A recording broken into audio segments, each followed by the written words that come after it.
Hello everyone, welcome to this rapid revision course जिसमें कि आज जो हम चैप्टर कवर करने वाले हैं ये है alcohols, phenols and ethers.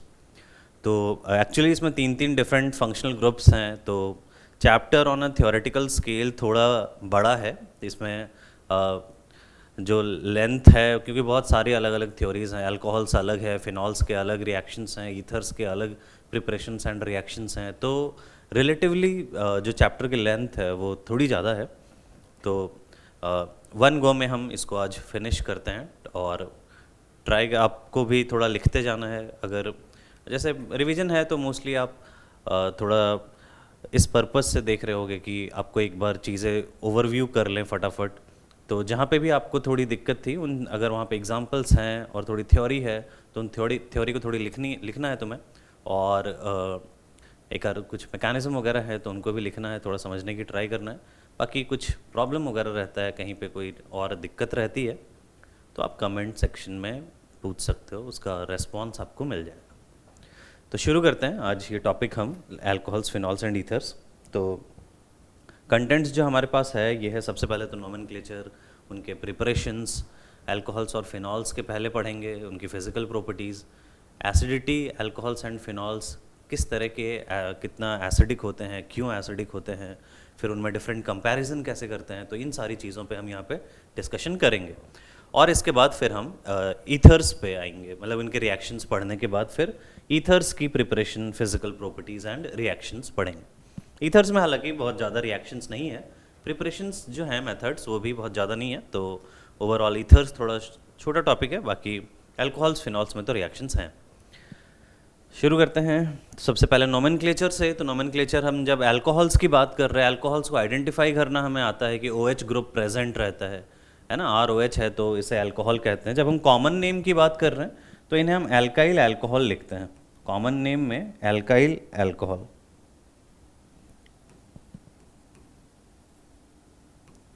And IUPAC name में एल्केनॉल लिखते हैं, ओल एंडिंग करते हैं यहाँ पे। तो जैसे मिथेनॉल है, इथेनॉल है, प्रोपेनॉल है, प्रोपेन 2 ऑल है, तो अल्कोहल में एल्केनॉल लिखेंगे। और उनकी पोजीशंस भी कई बार बताते हैं कि OH कौन से पोजीशन पे प्रेजेंट रहता है। जैसे अगर हम सबसे पहला एग्जांपल लें यहाँ पे तो CH3OH है, common name alkyl alcohol, CH3 methyl group होता है तो मिथाइल अल्कोहल है। IUPAC नेम तो मिथेनॉल हो जाएगा। IUPAC नेम अगर हम लिखते हैं तो दिस इज मिथेनॉल।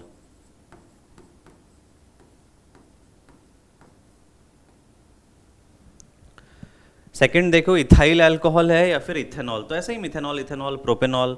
अब अगर प्रोपेनॉल में 1 ऑल 2 ऑल दोनों हो सकता है तो तुम्हें पोजीशन बतानी पड़ेगी। जैसे यहाँ पे सेकंड पोजीशन पे OH प्रेजेंट है तो हमने इसका नाम प्रोपेन 2 ऑल दिया है। बाकी यहाँ से जब ग्रुप कुछ जुड़ा हुआ रहता है तो ये एक आइसोप्रोपाइल ग्रुप कहते हैं इसे, तो इसका कॉमन नेम हो जाएगा आइसोप्रोपाइल अल्कोहल। तो ये आइसोप्रोपाइल अल्कोहल है। आगे बढ़ते हैं, कुछ और एग्जांपल्स देखते हैं। जैसे अब इन तीनों एग्जांपल को देखो, 4, 5 और 6 नंबर में। तो फोर्थ में नॉर्मल ब्यूटाइल अल्कोहल है ना। वैसे अगर नंबरिंग करोगे तो OH, क्योंकि प्रिंसिपल फंक्शनल ग्रुप है तो OH जिधर से पास आ रहा है उस एंड से आपको नंबरिंग करनी पड़ेगी। तो ये ब्यूटेन 1 ऑल हो गया। इसमें देखो तो ये सेकेंड पोजिशन पे है एंड देयरफॉर ब्यूटेन 2 ऑल हो जाएगा, या फिर सेकेंडरी ब्यूटाइल अल्कोहल कहते हैं, और ये टर्शरी ब्यूटाइल अल्कोहल कहते हैं।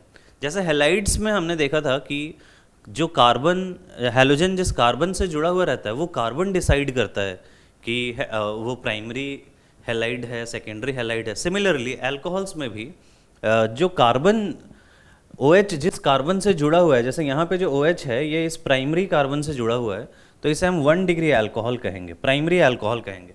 यहाँ पे जो OH है वो सेकेंड कार्बन से, मतलब सेकेंडरी कार्बन से जुड़ा हुआ है तो ये 2 डिग्री अल्कोहल है। यहाँ पे जो कार्बन है वो 3 कार्बन से जुड़ा हुआ है तो ये 3 डिग्री कार्बन है एंड देयरफॉर ये कैसा अल्कोहल हो जाएगा, 3 डिग्री अल्कोहल हो जाएगा।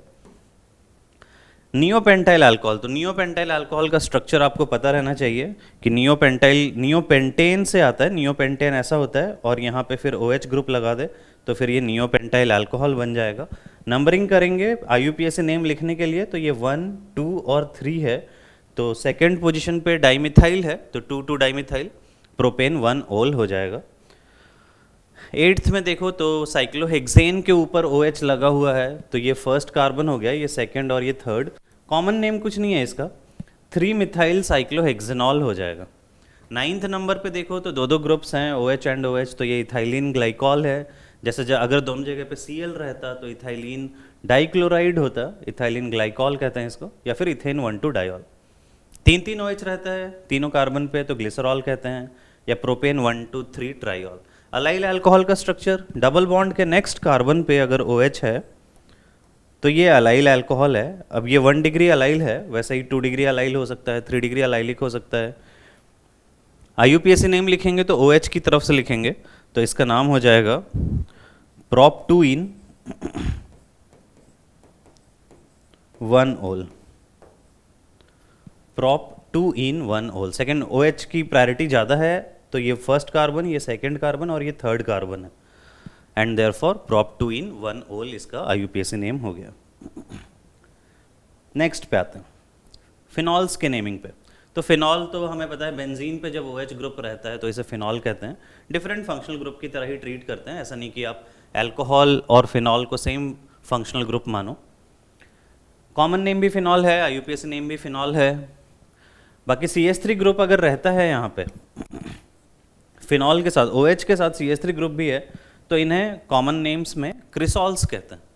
जैसे यहाँ पे ऑर्थोक्रिसॉल है, क्योंकि ये ऑर्थो पोजीशन पे अगर CH3 मेटा पे रहता तो मेटा क्रिसॉल कहते हैं, पैरा पोजीशन पे रहता तो पैरा क्रिसॉल कहते हैं। और वैसे 2 मिथाइल फिनॉल इसका नाम हो जाएगा। OH वाले कार्बन को फर्स्ट देंगे ज़्यादा प्रायोरिटी का, और ये सेकेंड, तो 2 मिथाइल फिनॉल इसका IUPAC नेम हो जाएगा। फिर उसके बाद अगर दो OH आ जाए, जैसे अभी हमने देखा एक OH और एक CH3 था, अगर दो OH आ जाते हैं तो फिर उनके डिफरेंट नाम हैं यहाँ पे। जैसे ऑर्थो पोजीशन पे जब रहता है तो इसे कैटेकॉल कहते हैं, बेंजीन 1,2 डाइऑल है, और जब ये मेटा पोजीशन पे रहता है तो इसे रिसोर्सिनॉल कहते हैं। बेंजीन 1,3 डाइऑल है, और जब पैरा पोजीशन पे रहता है तो उसे हाइड्रोक्विनोन कहते हैं या फिर क्विनॉल कहते हैं। This is hydroquinone.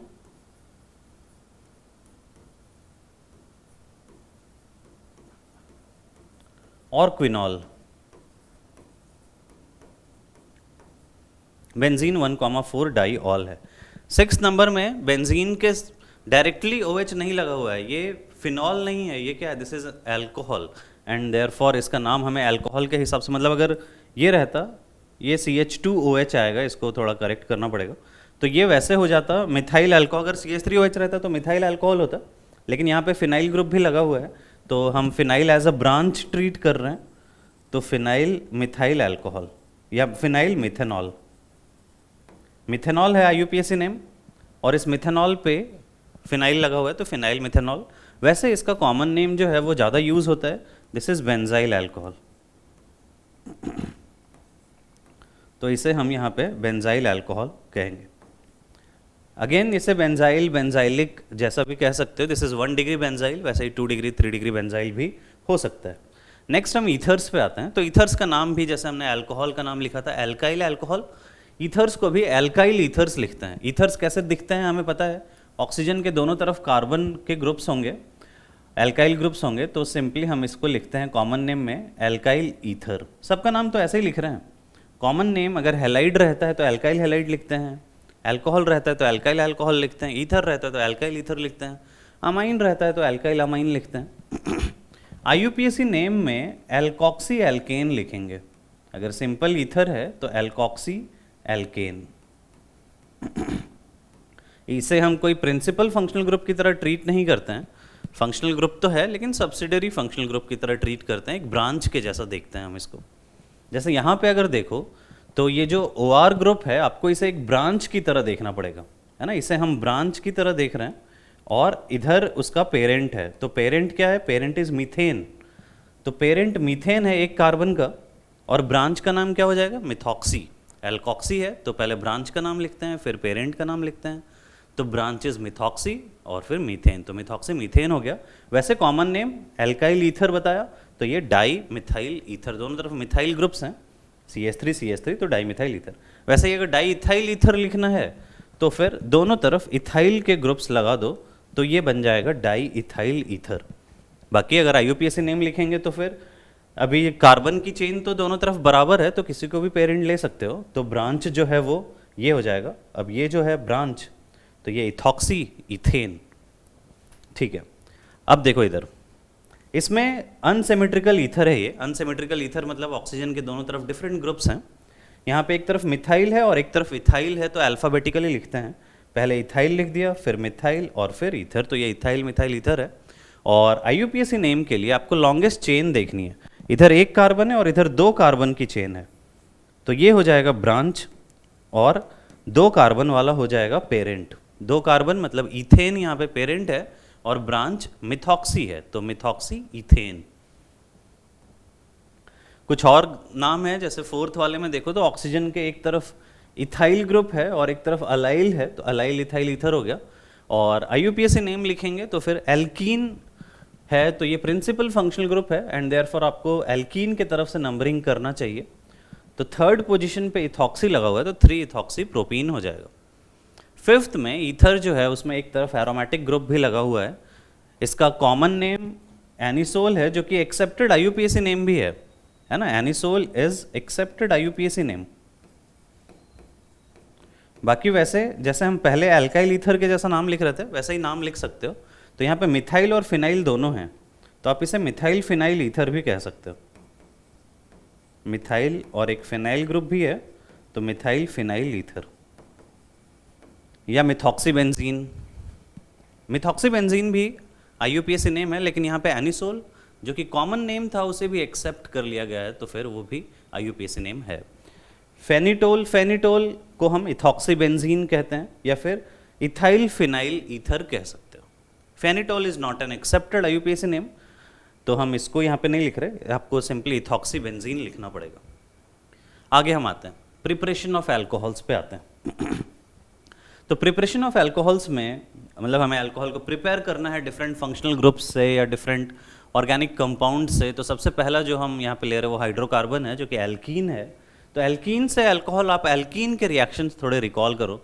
हमने मार्कोनिकोव एडिशन पढ़ा होगा H2OH+ का, एल्कीन के ऊपर H2O ऐड होता है तो अल्कोहल बन जाता है। एंटी मार्कोनिकोव वे में ऐड कर सकते हैं जब BH3THF यूज़ करते हैं, है ना। तो ये 2 रिएक्शन से एक और रिएक्शन हम अभी पढ़ेंगे। तो सबसे पहले एसिड कैटलाइज्ड हाइड्रेशन है, H2O ऐड कर रहे हैं। मैकेनिज्म क्या रहती है, H2O के साथ H+ रहता है। ये H+ सबसे पहले इस एल्कीन के साथ जुड़ेगा, तो ये हाइड्रोजन जुड़ गया, कार्बोकैटायन बन जाता है और फिर H2O इस पे अटैक करता है। इस कार्बोकैटायन पे अब H2O अटैक करेगा तो फिर ये OH2+ बन गया एंड देन एक H+ यहाँ से डिपार्ट कर जाएगा, -H+ ही लिख रहा है सिंपली, तो ये फिर इधर से अल्कोहल बन जाता है। तो ये सिंपल से रिएक्शन है। और इंटरमीडिएट की बात करो तो कार्बोकैटायन इंटरमीडिएट बन रहा है यहाँ पे। Addition follows Markovnikov rule. अगर अनसिमेट्रिकल एल्कीन कहीं पे रहती है तो फिर ऐसे केस में मार्कोनिकोव रूल के हिसाब से हम आंसर करेंगे, मतलब जिधर ज़्यादा हाइड्रोजन होगा उधर हाइड्रोजन को ऐड करेंगे। फॉर एग्जांपल जैसे इस केस में देखो, यहाँ पे CH2 है, यहाँ पे 2 हाइड्रोजन है और यहाँ पे 1 हाइड्रोजन है। तो जहाँ पे ज़्यादा हाइड्रोजन था उधर हाइड्रोजन ऐड कर दिया और जहाँ पे कम था वहाँ पे OH ऐड कर दिया, तो H2O ऐड हो गया। नहीं तो आप मैकेनिज्म से जाके कार्बोकैटायन बना के भी देख सकते हो कि 2 डिग्री कटायन ज़्यादा स्टेबल होता है, तो यहाँ पे कटायन बनेगा और इधर H2O अटैक करेगा। यहाँ पे भी सिमिलरली अगर हम मेजर प्रोडक्ट की बात करें तो कटायन 3 डिग्री पे बनेगा, तो फिर H2O उधर ही अटैक करेगा, तो ये मेजर प्रोडक्ट बन जाएगा। और नहीं तो फिर मार्कोनिकोव रूल से इधर ज़्यादा हाइड्रोजन था, यहाँ पे 1 हाइड्रोजन है, यहाँ 0 है, तो जिधर 1 हाइड्रोजन था उधर हमने हाइड्रोजन लगा दिया और जिधर कम था उधर हमने OH ग्रुप को लगा दिया। नेक्स्ट एग्जाम्पल भी वैसा ही है, जिधर ज़्यादा मार्कोनिकोव रूल सीधा सीधा यूज़ कर रहे हैं, कोई ज़्यादा इसमें प्रॉब्लम वाली बात नहीं है। डी पार्ट थोड़ा स्पेशल है। डी पार्ट में जैसे हमने देखा कि जब कार्बोकैटायन बनता है, H+ जब जुड़ेगा तो ये 2 डिग्री कार्बोकैटायन बनेगा। अब इस 2 डिग्री कार्बोकैटायन के पास एक अपॉर्चुनिटी है कि ये रीअरेंज हो सकता है। हमें पढ़ा है कि कार्बोकैटायंस जो हैं दे मे रीअरेंज, अगर वहाँ पे कोई अपॉर्चुनिटी रहती है वो ज़्यादा स्टेबल हो सकता है। जैसे यहाँ पे 2 डिग्री से 3 डिग्री में जा सकता है, तो ये हाइड्राइड शिफ्ट होकर 3 डिग्री कार्बोकैटायन में कन्वर्ट होता है और फिर फाइनली इस कार्बोकैटायन पे जो OH है वो जुड़ जाएगा, तो यही प्रोडक्ट मिलेगा फिर से हमें, है ना। तो ये थोड़ा हमें ध्यान रखना पड़ेगा कि सीधा सीधा मार्कोनिकोव रूल लगाने से आपको थोड़ा बचना भी पड़ेगा। बेटर है कि थोड़ा मैकेनिज्म के बारे में सोचें और फिर प्रोडक्ट बनाएं। वैसे ही यहाँ पे भी जब हम सेम रिएक्शन करवा रहे हैं तो कार्बोकटायन तो बन रहा है 2 डिग्री, लेकिन अब मिथाइल शिफ्ट हो जाएगी। जैसे यहाँ पे हाइड्राइड शिफ्ट हुआ था, यहाँ पे हाइड्राइड शिफ्ट हुआ था, वैसे ही यहाँ पे मिथाइल शिफ्ट हो जाएगा और फिर ये 3 डिग्री कार्बोकटायन में कन्वर्ट हो जाएगा। ये सब इंटरमीडिएट्स हैं और फिर यहाँ पे OH अटैक, H2O अटैक करेगा, तो फाइनली ये 3 डिग्री अल्कोहल ऐसा बनेगा। तो ये प्रोडक्ट्स हैं जो कि आपको बनाने आने चाहिए। नेक्स्ट हम अब देखो, यहाँ पे हमने देखा कि कुछ केसेस में रीअरेंजमेंट हो जा रहा है। जब H2O H+ ले रहे हैं तो कार्बोकटायन बन रहा है एज एन इंटरमीडिएट और वो रीअरेंज हो सकता है। इसको अवॉइड करने के लिए कई बार एक और रिएक्शन हम यूज़ करते हैं, हालांकि NCERT में ये रिएक्शन गिवन नहीं है। This reaction is called oxymercuration demercuration reaction, जो कि अगेन मार्कोनिकोव रूल के हिसाब से ही प्रोडक्ट बनाता है। ये जो प्रोडक्ट है यहाँ पे भी वाटर ही ऐड कर रहे हैं according to Markovnikov rule and without rearrangement. तो जैसे यहाँ पे देखो, जो एग्जांपल अभी हमने लिया था, जब H2O H+ के साथ 3 डिग्री पे OH लग रहा था, लेकिन जब हम ऑक्सीमर्क्यूरेशन डीमर्क्यूरेशन यूज़ कर रहे हैं, मतलब फर्स्ट स्टेप में हम mercuric acetate HgOAc whole twice use करते हैं with H2O and then reduction करते हैं विथ NaBH4, तो ऐसे केस में सीधा सीधा मार्कोनिकोव प्रोडक्ट हम बना देंगे विदाउट रीअरेंजमेंट। वैसे ही यहाँ पे भी देख सकते हैं, यहाँ पे तो खैर रीअरेंजमेंट का कोई स्कोप ही नहीं था, तो यहाँ पे सीधे मार्कोनिकोव प्रोडक्ट बना देंगे। यहाँ पे भी विदाउट रीअरेंजमेंट हम सीधा मार्कोनिकोव प्रोडक्ट बना देंगे। ठीक है, तो ये रिएक्शन हमें ध्यान रखनी है। और अगर एंटी मार्कोनिकोव प्रोडक्ट बनाना है, अगर आपको हाइड्रोजन उधर ऐड करना है जिधर कम हाइड्रोजन है ना, तो फिर हम क्या यूज़ करते हैं, हम हाइड्रोबोरेशन ऑक्सीडेशन रिएक्शन यूज़ करते हैं, जहाँ पे कि सबसे पहले हम रिएक्शन करवाते हैं विथ BH3। जैसे इस एल्कीन को देखो, तो एल्कीन में BH3 यूज़ कर रहे हैं, BH3 या फिर हो सकता है रिएक्शन में B2H6 लिखा हुआ रहे। हालांकि B2H6 टॉक्सिक रहता है तो लिखना नहीं चाहिए, बट NCERT B2H6 भी यूज़ करता है, लिखता है, तो हम लिख देते हैं। तो BH3 and then H2O2 NaOH, hydrogen peroxide और NaOH यूज़ करते हैं। तो ऐसे आप प्रोडक्ट देखो तो एंटी मार्कोनिकोव, मतलब हाइड्रोजन कहाँ जोड़ा, जैसे यहाँ पे CH2 है लेकिन, और यहाँ पे एक हाइड्रोजन है, तो हाइड्रोजन इधर जोड़ा जिधर कम हाइड्रोजन था और इधर OH जुड़ा है ना, तो ये एंटी मार्कोनिकोव वाटर का एडिशन है। तो ये तीसरा रिएक्शन है जिसमें कि वाटर का एडिशन होके अल्कोहल बना रहे हैं। वैसे ही यहाँ पे भी सब सेम ही रिएक्शंस हैं।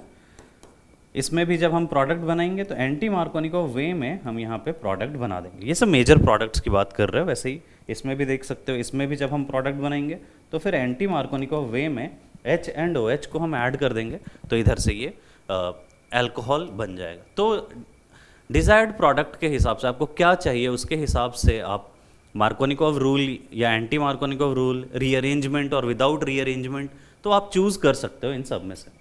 नेक्स्ट एग्जाम्पल पे, नेक्स्ट प्रोसेस पे आते हैं, नेक्स्ट प्रिपरेशन पे आते हैं, जिससे कि हम अल्कोहल बना सकते हैं from carbonyl compounds. Carbonyl compounds हम यहाँ पे एल्डिहाइड कीटोन्स, एस्टर्स, इनकी बात कर रहे हैं। सबसे पहले हम एल्डिहाइड कीटोन्स से देखते हैं कि कैसे बनता है। तो एल्डिहाइड कीटोन्स को हम रिड्यूस कर दें अगर यूजिंग H2PD, H2 निकल कैटलिस्ट यूज़ करना पड़ेगा, और फिर या फिर NaBH4, LiLH4, इस तरह के रिडक्शन से भी हम एल्डिहाइड कीटोन को रिड्यूस करके अल्कोहल बना सकते हैं। तो जैसे यहाँ पे अगर आप देखो तो ये तीन रिएजेंट्स हैं, H2PD है, NaBH4 के साथ ETOH सॉल्वेंट लिया हुआ है, LiLH4 बहुत ज़्यादा रिएक्टिव होता है, तो LiLH4 के साथ हम ETOH सॉल्वेंट नहीं लेते हैं। बाद में रिएक्शन के बाद H2O या H2O ऐड करते हैं, तो इसमें जो फाइनली जो प्रोडक्ट है वो ये जो एल्डिहाइड या कीटोन है ये रिड्यूस होकर अल्कोहल में कन्वर्ट हो जाएगा।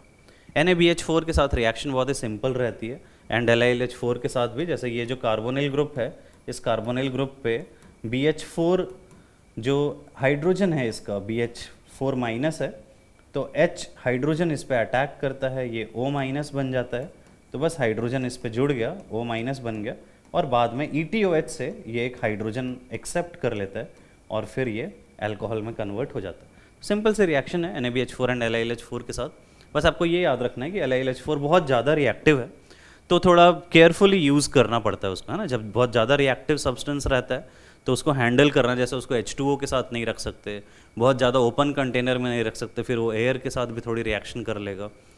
प्रिपेयर करना भी थोड़ा डिफिकल्ट रहता है बहुत ज़्यादा रिएक्टिव सब्सटेंसेस को, एंड देयरफॉर बेटर ऑप्शन है कि हम NaBH4 के साथ जाएं एल्डिहाइड कीटोन को जब हमें रिड्यूस करना है तो एल्डिहाइड जब रिड्यूस होता है तो फिर 1 डिग्री अल्कोहल बन जाएगा क्योंकि एक तरफ तो हाइड्रोजन है ऑलरेडी, और कीटोन जब रिड्यूस होता है तो फिर 2 डिग्री अल्कोहल बन जाएगा। यहाँ पे 3 डिग्री अल्कोहल नहीं बनेगा। कुछ एग्जांपल्स देखते हैं, जैसे एल्डिहाइड को देखो, एल्डिहाइड H2PD के साथ रिड्यूस किया हुआ है, या फिर आप यहाँ पे NaBH4 भी लिख सकते हो और या फिर LiLH4 भी लिख सकते हो, है ना। LiLH4 के साथ आपको फिर बाद में H2O या ऐड करना है, ये आपको ध्यान रखना है। NaBH4 के साथ आप H2O लिख सकते हो या फिर ETOH लिख सकते हो। तो फिर एल्डिहाइड जो है ये रिड्यूस होके 3 कार्बन था, कार्बन के नंबर सेम है, 1 डिग्री अल्कोहल में कन्वर्ट हो गया। कीटोन को देखो, रिड्यूस होके 2 डिग्री अल्कोहल में कन्वर्ट हो गया। जब H2PD यूज़ कर रहे हैं यहाँ पे तो फिर एल्कीन भी रिड्यूस हो जाएगा। ये आपको ध्यान रखना है कि एल्कीन भी रिड्यूस हो जाएगा जब H2PD यूज़ कर रहे हैं तो। जैसे यहाँ पे देखो, एल्कीन और कीटोन दोनों है, दोनों को रिड्यूस करके हमने प्रोडक्ट बना दिया है। लेकिन अगर NaBH4 रहता है तो ऐसे केस में यहाँ पे एल्कीन को रिड्यूस नहीं करते हैं LiLH4 एंड NaBH4 के साथ, स्पेशली जब अनकॉन्जुगेटेड रहता है। जैसे ये आइसोलेटेड एल्कीन है तो एल्कीन रिड्यूस नहीं हो रहा है ना, और जो कीटोन है वो रिड्यूस होकर अल्कोहल में कन्वर्ट हो जाता है। एक तो हमने देखा एल्डिहाइड कीटोन से अल्कोहल बना सकते हैं, और ये दूसरा रिएक्शन है जिसमें कि हम कार्बोक्सिलिक एसिड को रिड्यूस करके या एस्टर को रिड्यूस करके भी अल्कोहल बना सकते हैं। तो कार्बोक्सिलिक एसिड और एस्टर्स को रिड्यूस करना थोड़ा डिफिकल्ट है देन एल्डिहाइड कीटोन, तो ऐसे केस में NaBH4 काम नहीं आता है। जैसे आप यहाँ पे देखो, NaBH4 के साथ हमने लिखा है नो रिएक्शन। एस्टर को या कार्बोक्सिलिक एसिड को हम रिड्यूस नहीं कर सकते हैं विथ NaBH4, तो फिर क्या यूज़ करेंगे? LiLH4। अभी बताया कि LiLH4 बहुत ज़्यादा रिएक्टिव होता है तो आप उसको यूज़ कर सकते हैं। तो LiLH4 के साथ जब हम एस्टर को रिड्यूस करेंगे तो यहाँ पे देख सकते हो कि दोनों तरफ अल्कोहल बन जाता है। ये एक R-OH बन गया और एक ये RCH2OH बन गया। इधर R के साथ एक और कार्बन है। अब दो प्रोडक्ट बन रहे हैं। नॉर्मली ये देखो, ये पेरेंट चेन है, तो इस पेरेंट चेन को हम इधर इस वाले प्रोडक्ट को हम मेन प्रोडक्ट मानेंगे, है ना। मतलब अगर आपको एक ही अल्कोहल रिपोर्ट करना है ना, सिंगल करेक्ट चॉइस है, एस्टर का रिडक्शन कर रहे हैं, तो फिर ऐसे केस में आप कौन सा अल्कोहल रिपोर्ट करोगे? आप जो मेन प्रोडक्ट है, मतलब कि जो पेरेंट चेन से रिड्यूस होकर बना है उसे हम यहाँ पे रिपोर्ट करेंगे। कार्बोक्सिलिक एसिड्स को भी रिड्यूस कर सकते हैं यूजिंग LiLH4 और H2O। तो एस्टर्स और कार्बोक्सिलिक एसिड को अगर रिड्यूस करना है तो फिर बेटर ऑप्शन क्या है? LiAlH4।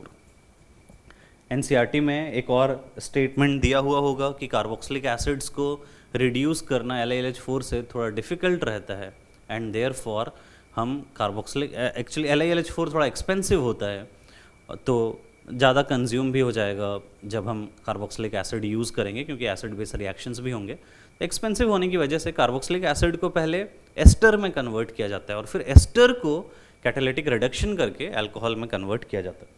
तो आप एक बार NCERT के स्टेटमेंट को भी ध्यान रखना। कुछ एग्जांपल्स लिए हैं हमने, जैसे फर्स्ट एग्जांपल में देखो तो यहाँ पे कीटोन है इस तरफ और इधर एस्टर है। तो कीटोन और एस्टर में से किसको रिड्यूस किया है यहाँ पे हमने? यहाँ पे केवल देखो NaBH4 यूज़ कर रहे हैं, तो NaBH4 केवल किसे रिड्यूस करेगा? कीटोन को रिड्यूस करेगा, एस्टर को रिड्यूस नहीं करेगा। ऑन दी अदर हैंड जब हम LiLH4 यूज़ करेंगे इसी रिएक्शन में तो LiLH4 दोनों को ही रिड्यूस कर देगा।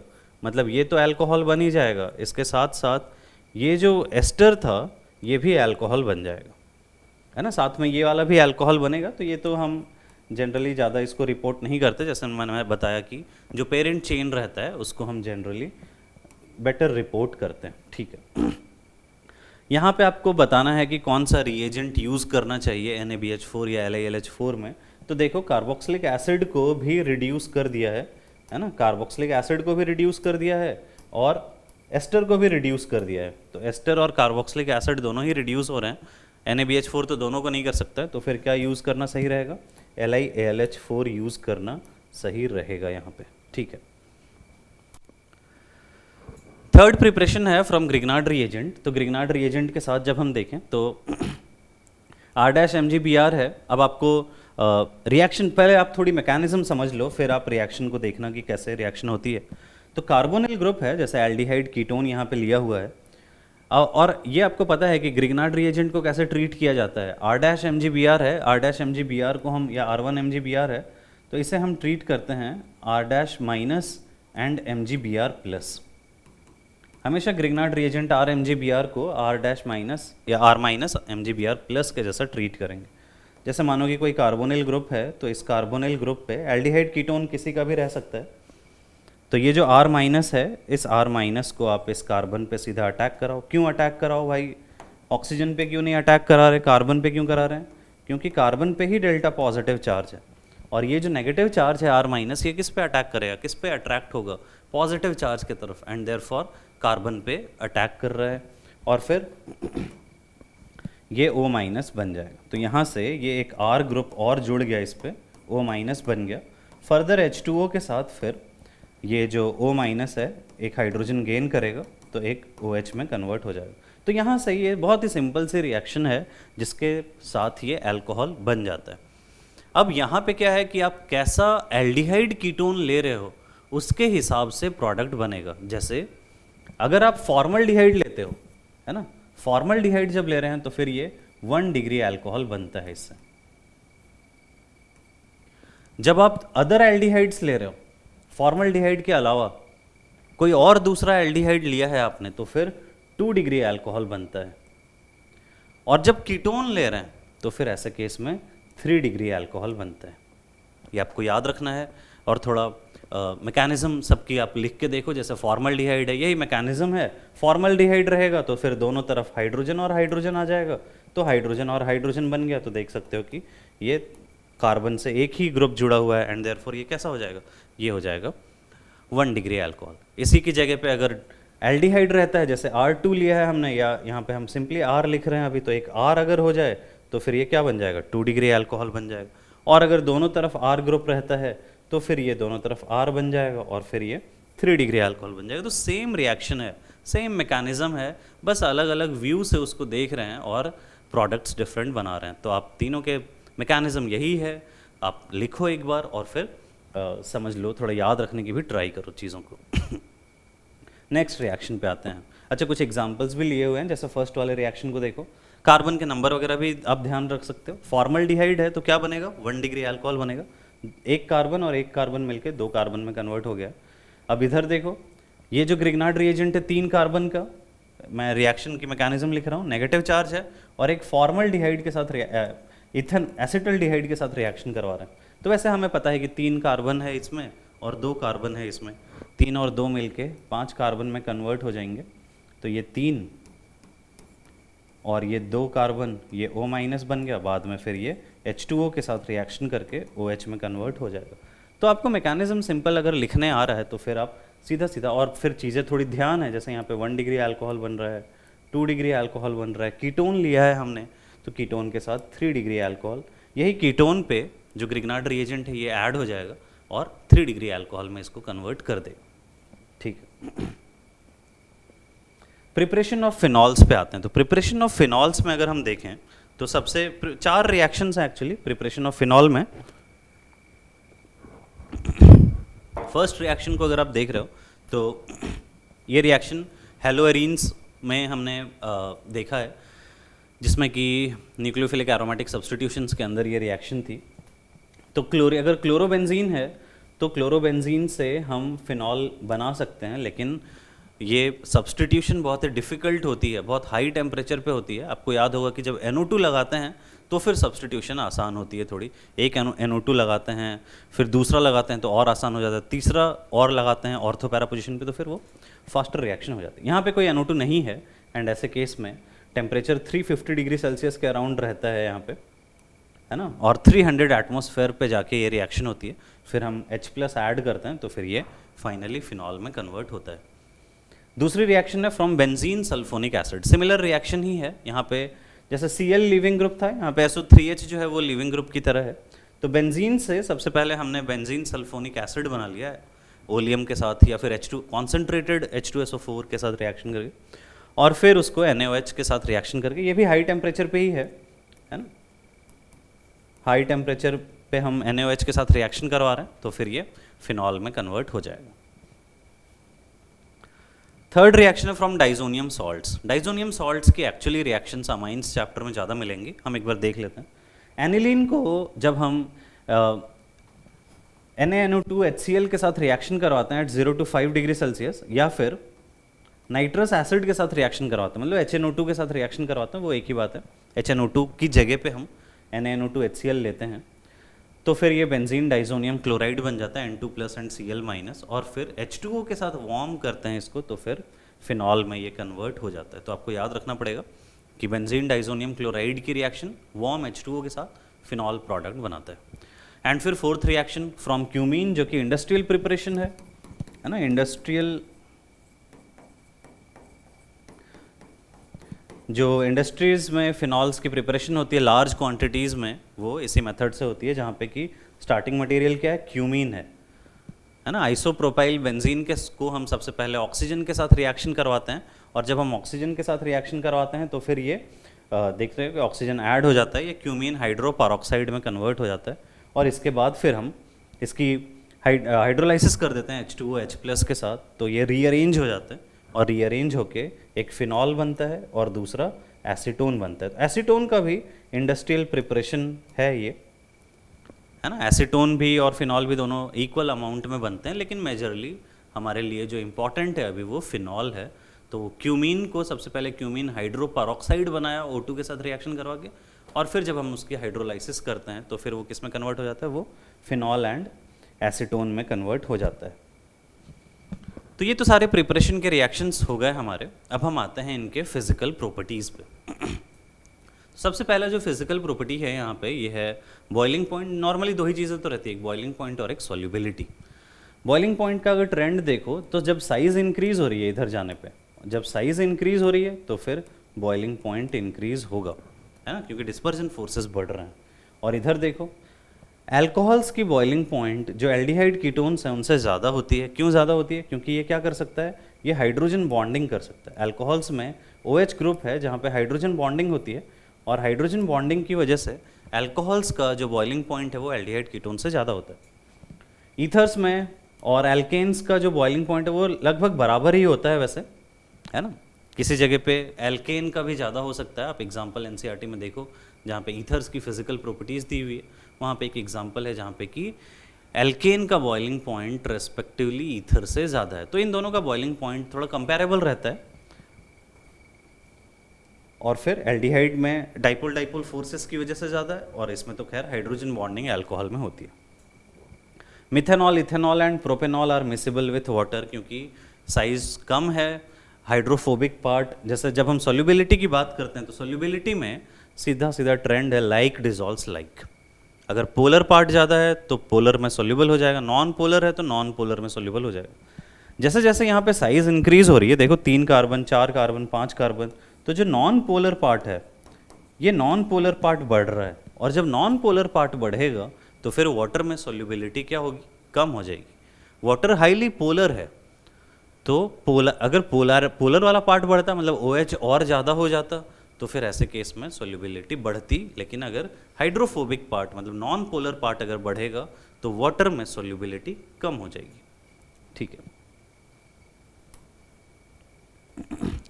प्रिपरेशंस ऑफ अल्कोहल्स के बाद अब हम आते हैं एसिडिटी ऑफ अल्कोहल्स पे।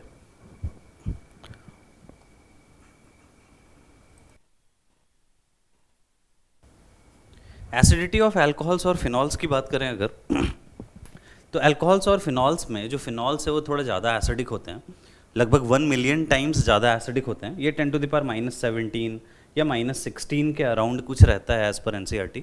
और फिनॉल जो है वो उसकी K 10⁻10 होती है। तो जो एसिडिक स्ट्रेंथ को मेजर करते हैं वो तो हम K वैल्यू से ही करते हैं। तो जो फिनॉल्स है वो लगभग 1 मिलियन टाइम्स ज़्यादा एसिडिक है। कैसे रीजनिंग करते हैं कि फिनॉल क्यों ज़्यादा एसिडिक है, तो दोनों के कॉन्जुगेट बेसिस बनाते हैं RO- एंड यहाँ पे PHO-, और फिर इनकी स्टेबिलिटी को देखते हैं। तो यहाँ पे जो नेगेटिव चार्ज है फिनॉल के अंदर, जो फिनॉक्साइड आयन है, ये रेजोनेंस स्टेबिलाइज्ड होता है। और जब ये रेजोनेंस स्टेबिलाइज्ड है तो फिर यहाँ पे ये ज़्यादा स्टेबल होने की वजह से एक वीकर बेस है ना, और वीकर बेस है तो फिर इसका जो एसिड होगा, जो कॉन्जुगेट एसिड होगा, वो स्ट्रॉन्गर एसिड रहता है। तो रेजोनेंस की वजह से ये ज़्यादा स्टेबल रहता है। ठीक है। इसके बाद अगर हम देखें general theory of acidic strength की, तो फिर जो इलेक्ट्रॉन विड्रॉइंग ग्रुप है वो कॉन्जुगेट बेस को ज़्यादा स्टेबल कर देगा। अगर इलेक्ट्रॉन विड्रॉ करेगा, नेगेटिव चार्ज को स्टेबल कर देगा, तो फिर जो एसिड है वो ज़्यादा स्ट्रॉन्गर हो जाएगा, है ना, उसकी स्ट्रेंथ बढ़ जाएगी। तो ऐसे हम सीधा सीधा याद रखेंगे कि अगर कोई इलेक्ट्रॉन विड्रॉइंग ग्रुप रहता है तो फिर वो एसिडिक स्ट्रेंथ्स को बढ़ाता है, और अगर कोई इलेक्ट्रॉन रिलीजिंग ग्रुप रहता है तो फिर वो एसिडिक स्ट्रेंथ को कम करता है। जैसे कुछ एग्जाम्पल यहाँ पे लिए हुए हैं एसिडिक स्ट्रेंथ को कंपेयर करने के लिए। जैसे 1 डिग्री, 2 डिग्री, 3 डिग्री अल्कोहल है, तो आप यहाँ पे देखो इलेक्ट्रॉन रिलीजिंग ग्रुप्स लगे हुए हैं, और जब इलेक्ट्रॉन रिलीजिंग ग्रुप्स लगे हुए होंगे तो फिर एसिडिक स्ट्रेंथ डिक्रीज होगी। और अगर इलेक्ट्रॉन विड्रॉइंग ग्रुप्स लगे हुए हैं, जैसे फ्लोरीन लगा हुआ है, तो इधर जाने पे एसिडिक स्ट्रेंथ इंक्रीज हो जाएगा।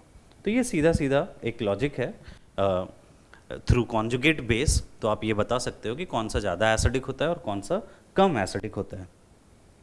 जैसे यहाँ पे देखो, जब CH3 है, फिनॉल के अंदर कंपैरिजन है, फिनॉल जब CH3 लगा हुआ है तो CH3 इलेक्ट्रॉन रिलीजिंग है, तो ये फिनॉल से कम एसिडिक होगा। लेकिन NO2 इलेक्ट्रॉन विड्रॉइंग ग्रुप है, और इलेक्ट्रॉन विड्रॉइंग है तो फिर ये फिनॉल से ज़्यादा एसिडिक होगा। फिर यहाँ पे देखो CH3 अब क्रिसॉल्स है, ऑर्थोक्रिसॉल, पैराक्रिसॉल, तो CH3 इलेक्ट्रॉन रिलीजिंग है ना, और कहाँ पे रिलीज करता है, ऑर्थो पैरा डायरेक्टिंग होता है, मतलब ऑर्थो पैरा पोजीशन पे रिलीज करता है। तो इन दोनों में लगभग जो वैल्यू है वो लगभग बराबर होगी। थ्रू हाइपर कॉन्जुगेशन हम सोचेंगे कि CH3 जो है वो लगभग इन दोनों में बराबर ही रिलीज कर रहा है। लेकिन यहाँ पे तो मेटा पोजीशन पे है, कम रिलीज करेगा, एंड देयरफॉर मतलब मेटा ये इसका इफेक्ट तो ऑर्थो और पैरा पे है ना, तो वो इस पे इफेक्ट नहीं रहेगा, एंड देयरफॉर ये ज़्यादा एसिडिक यहाँ पे हो जाएगा। जो मेटाक्रिसॉल है वो ज़्यादा एसिडिक होगा। नाइट्रोफिनॉल्स में अगर देखें तो NO2 तो इलेक्ट्रॉन विड्रॉइंग ग्रुप है, NO2 इंडक्टिव इफेक्ट से भी विड्रॉ करता है एंड रेजोनेंस से भी विड्रॉ करता है, तो रेजोनेंस डोमिनेट होता है। तो अगेन NO2 का ऑर्थोपैरा पोजीशन पे ज़्यादा विड्रॉ करता है, तो फिर ये इन दोनों में तो लगभग बराबर ही रहता है। अगेन ऑर्थोपैरा, पैरा का थोड़ा ज़्यादा होता है, कहते हैं, ऐसा सोच सकते हो कि ऑर्थो के अंदर थोड़ी इंट्रामोलिकुलर हाइड्रोजन बॉन्डिंग होती है, तो वो उसकी एसिडिक स्ट्रेंथ थोड़ी कम होती है। और यहाँ पे जो विड्रॉल है वो केवल है इंडक्टिव इफेक्ट से, रेजोनेंस से कोई विड्रॉल नहीं है ना। OH के पास मतलब मेटा पोजीशन से विड्रॉ नहीं करता है NO2, केवल ऑर्थो पैरा पोजीशन से विड्रॉ करता है, एंड देयरफॉर ये कम एसिडिक हो जाएगा। बाकी जब NO2 के नंबर अगर इंक्रीज होंगे, जैसे 1 NO2 है, 2 NO2 है, 3 NO2 है, तो फिर ऐसे में जो एसिडिक स्ट्रेंथ है वो भी क्या हो जाएगा, ये भी इंक्रीज हो जाएगा। ठीक है ये बात। तो एसिडिक स्ट्रेंथ हमने देखा, तो इनसे रिलेटेड हम इनके कुछ रिएक्शंस देखते हैं। तो हमने ये देखा कि अल्कोहल्स कम रिएक्टिव हैं फिनॉल से। तो अल्कोहल्स की जब हम रिएक्शन करवाते हैं, जैसे NaOH के साथ रिएक्शन करवाएं, तो रिएक्शन बहुत ही कम होती है NaOH OH माइनस के साथ। लेकिन फिनॉल काफ़ी रिएक्टिव है। फिनॉल की के वैल्यू हमने देखी 10⁻⁻10 है। तो ऐसे केस में फिनॉल की जब हम रिएक्शन करवाएंगे तो ये रिएक्शन नियरली 100% हो जाएगी, है ना। ये लगभग 100% रिएक्शन हो जाएगी फिनॉल NaOH के साथ, और फिनॉक्साइड आयन में कन्वर्ट हो जाएगा। अगर अल्कोहल को आपको लगभग 100% कंप्लीट करना है, तो फिर ऐसे केस में आप क्या कर सकते हो, आप इसकी रिएक्शन कोई बहुत स्ट्रॉन्ग बेस के साथ करवा सकते हो, जैसे यहाँ पे ग्रिग्नार्ड रिएजेंट है। तो अगर आप ग्रिग्नार्ड रिएजेंट लेते हो तो ये CH3 माइनस MgBr प्लस में कन्वर्ट हो जाएगा। तो CH3 माइनस इसके साथ रिएक्शन करके यहाँ से अल्कोहल का हाइड्रोजन एब्स्ट्रैक्ट कर सकता है, तो ये CH4 बन के और यहाँ से गैस इवोल्यूशन हो जाएगी। ठीक, रेडॉक्स रिएक्शंस देख सकते हो, एक्टिव मेटल्स के साथ सोडियम, एल्यूमिनियम, मैग्नीशियम, ये सब रिएक्शन कर सकते हैं अल्कोहल फिनॉल के साथ, और जो हाइड्रोजन है यहाँ का उसको इवॉल्व कर सकते हैं, उसको रिड्यूस कर सकते हैं और खुद ऑक्सीडाइज हो जाएंगे Na+ में। तो इधर से भी हाइड्रोजन उसका रिमूव किया जा सकता है। अल्कोहल के साथ रिएक्शन हो रही है तो फिनॉल के साथ तो बहुत ही आसानी से रिएक्शन हो जाएगी। एंड देन हम एल्यूमिनियम भी एक रिएक्टिव मेटल है, ये भी खुद ऑक्सीडाइज हो जाएगा, तो Al3+ बनेगा। तो 3O- चाहिए, 3 अल्कोहल यहाँ पे लेना पड़ेगा, तो फिर ये फाइनली H2 गैस, तीनों जगह पे H2 गैस यहाँ से इवॉल्व हो जाएगी। रिएक्शंस ऑफ अल्कोहल्स पे आते हैं। तो अल्कोहल्स की रिएक्शंस में एक तो हमने एसिड बेस रिएक्शन देखा, और एक ये रिएक्शन है एस्टरिफिकेशन रिएक्शन है। मतलब हम अल्कोहल की रिएक्शन कार्बोक्सिलिक एसिड के साथ करवाएं या एसिड एनहाइड्राइड्स के साथ पिरिडीन के प्रेजेंस में, एंड एसिड क्लोराइड के साथ। तो ये R-CO ग्रुप है, तीनों में कॉमन हमने लिया है अभी, और ये OR इधर जुड़ जाएगा और ये एस्टर बन जाएगा, इसलिए इस रिएक्शन को हम एस्टरिफिकेशन रिएक्शन कहते हैं। ये वाला जो पार्ट है इधर अल्कोहल का पार्ट है, RO जो पार्ट है ये अल्कोहल वाला पार्ट है जो कि यहाँ पे जुड़ जाएगा और बाकी उधर कार्बोक्सिलिक एसिड या एस्टर या एसिड क्लोराइड वाला पार्ट रहता है। कुछ एग्जांपल से समझते हैं, जैसे यहाँ पे अगर आप देखो कि अल्कोहल और कार्बोक्सिलिक एसिड लिया है, ये H2O यहाँ से निकल जाता है रिएक्शन में, एसिडिक मीडियम में रिएक्शन होती है और ये बन जाएगा एस्टर। वैसे यहाँ से HCl निकल जाएगा, फिनॉल या कार्बोक्सिलिक एसिड जो भी ले रहे हैं तो ये HCl निकल जाएगा और ये OAC या OCO-CH3 या OAC में कन्वर्ट हो जाएगा। वैसे ही जब एसिटिक एनहाइड्राइड ले रहे हैं तो फिर जो अल्कोहल वाला पार्ट है, ये अल्कोहल वाला पार्ट रिएक्शन करेगा, ये OAC में कन्वर्ट हो जाएगा और ये CO2H तो है ही। अब ये जो लास्ट वाली रिएक्शन, ये थोड़ी इंपॉर्टेंट रिएक्शन है। ये जो कंपाउंड है, जब फिनॉल और कार्बोक्सिलिक एसिड ऑर्थो पोजीशन पे है, इसे हम सैलिसाइलिक एसिड कहते हैं। और ये जो सैलिसाइलिक एसिड है, जब ये एसिटिक एनहाइड्राइड के साथ रिएक्शन करता है तो ये जो कंपाउंड बन रहा है, ये कंपाउंड एक बहुत इंपॉर्टेंट ड्रग है, दिस इज एस्पिरिन, है ना, जो कि एंटी इन्फ्लेमेटरी और एंटीपायरेटिक और एनाल्जेसिक है। तो एस्पिरिन बहुत ही इंपॉर्टेंट ड्रग है, बहुत ज़्यादा यूज़ भी होता है। तो ये सब रिएक्शंस हैं जिसमें कि हम एस्टरिफिकेशन रिएक्शन को ऑब्जर्व कर सकते हैं अल्कोहल फिनॉल्स के साथ। कुछ रिएक्शंस और देख रहे हैं हम अल्कोहल्स की, reactions with hydrogen halides, HCl, HBr, HI, इनके साथ रिएक्शन करवा रहे हैं। देखो नॉर्मली क्या होता है कि अल्कोहल्स जो हैं, अब ये सब जो रिएक्शन है हाइड्रोजन हैलाइड्स के साथ, ये एक तरह से सब्सटीट्यूशन रिएक्शन है अल्कोहल्स में, है ना। OH ग्रुप को सब्सटीट्यूट करके हम X लगाना चाहते हैं अल्कोहल में। अल्कोहल को OH की जगह पे हम क्या लगाना चाहते हैं, X लगाना चाहते हैं, हैलाइड में कन्वर्ट कर रहे हैं। अब ये कन्वर्जन सिंपली NaX के साथ नहीं होगा कि X माइनस ले लो और X माइनस OH माइनस को डिस्प्लेस कर दे, ऐसा नहीं हो सकता। क्यों नहीं हो सकता ऐसा? क्योंकि OH माइनस अच्छा लिविंग ग्रुप नहीं होता है। OH माइनस एक स्ट्रॉन्ग बेस है एंड स्ट्रॉन्ग बेसेस जो हैं they are not very good leaving groups. तो उसके लिए हमें क्या करना पड़ता है, OH को पहले एक अच्छा लिविंग ग्रुप बनाना पड़ता है। In order to remove OH we need to make it a good leaving group by protonating it. तो हमने सबसे पहले इसको प्रोटोनेट किया H+ के साथ, ये OH2+ बन गया और फिर हम X- के साथ रिएक्शन करवा सकते हैं। तो X- के साथ आपको H+ लेना जरूरी है एंड यहाँ पे फिर HI, HBr और HCl इनको हम यूज़ करते हैं। इन तीनों में HCl की रिएक्टिविटी कम है क्योंकि Cl- की न्यूक्लियोफिलिसिटी कम होती है ना, साइज़ छोटा होने की वजह से वो कम न्यूक्लियोफिलिक होता है एंड देयरफॉर वो कम रिएक्टिव होता है। रेट ऑफ रिएक्शन, क्योंकि थोड़ी कार्बोकटायन बनने की टेंडेंसी होती है तो 3 डिग्री अल्कोहल्स जो होते हैं वो थोड़े ज़्यादा रिएक्टिव होते हैं than 2 degree alcohols than 1 degree alcohol. तो ये तो रेट ऑफ रिएक्शन की बात होगी। इसमें भी जो 2 डिग्री अल्कोहल और 1 डिग्री अल्कोहल है ये जनरली SN2 रिएक्शन करते हैं, है ना, और जो 3 डिग्री अल्कोहल है ये SN1 रिएक्शन करता है। ये आपको ध्यान रखना पड़ेगा कि जो सब्सटीट्यूशन होती है वो 3 डिग्री अल्कोहल्स में SN1 पाथवे से होती है और 2 डिग्री में भी SN1 पाथवे से होती है एंड 1 डिग्री अल्कोहल जो है यहाँ पे तो कार्बोकटायन नहीं बनता बेटर एंड देयरफॉर ये SN2 पाथवे से रिएक्शंस करता है। ठीक है ये बात। तो HCl में मैंने बताया कि HCl कम रिएक्टिव होता है, इसकी वजह से HCl के साथ कई बार हमें एक और रिएजेंट भी यूज़ करना पड़ता है। HCl के साथ हम ZnCl2 वगैरह भी यूज़ करते हैं।